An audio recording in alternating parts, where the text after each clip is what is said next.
Now, India's fight against Naxalism has recorded a major breakthrough over the past 2 years.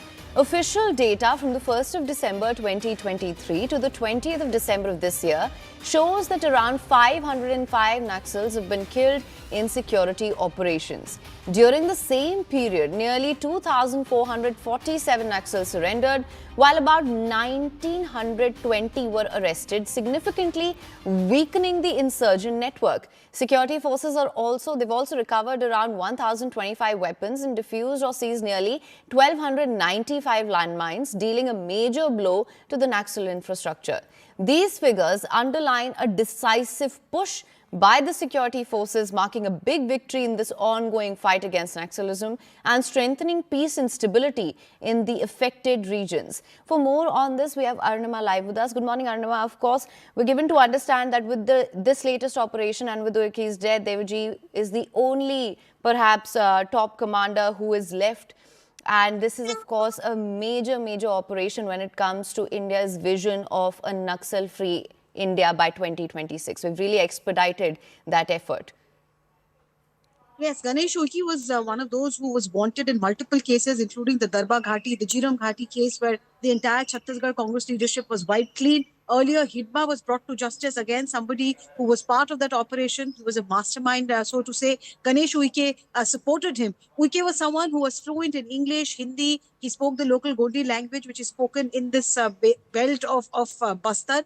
He could move around and swiftly merge with the crowd because of the language proficiency that he had. And he had taken over the Odisha unit of CPI Maoists after another top-level commander who was known by the name of Modam Balakrishna. He was brought to justice. This was in September, October. What security forces say is that they were giving repeated warnings to Ganesh Uike and his team that if they wanted to surrender, they should. But they refused, and there was credible intelligence that was received by the local units after 20 Maoists, erstwhile Maoist cadres surrendered and gave fresh insight about where Ganesh Uike is operating. So in the Kandhamal area, he was finally brought to justice. 3 others who were accompanying him were also killed in that encounter.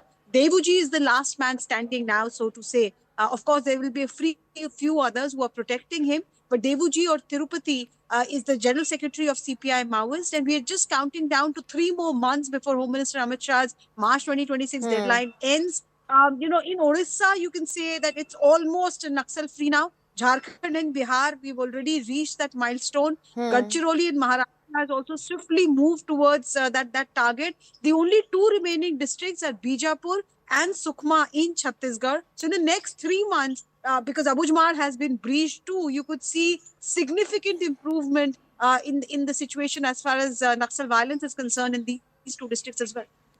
Right, and at the speed at which we've seen these efforts go forward and the momentum that they've gained in the past 2 years as well, 3 months from that deadline, as you mentioned, do you think there's still perhaps the risk and the fear of them reorganizing? That risk would always remain, because you see the history of CPI Maoist is that, and Ganesh Uike, I just mentioned to you, security forces said that he was aware the time was running out for him. He could have surrendered, but he refused to, because ideologically they are so driven that they refuse to see what is written on the wall in terms of the future of the Maoist ideology and the Maoist movement. But there is always a risk that they could come back in some other form. Earlier, we had seen various splinter Maoist groups come together and form CPI Maoist.